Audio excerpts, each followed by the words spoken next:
You ask Tiger to solve. This deals with linear equations with one unknown. The final result is w equals 8. Let's solve it step by step. Group all constants on the right side of the equation. Subtract 8 from both sides. Group like terms.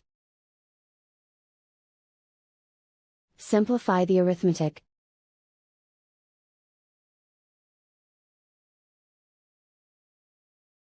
Isolate the w. Multiply both sides by 2. Group like terms.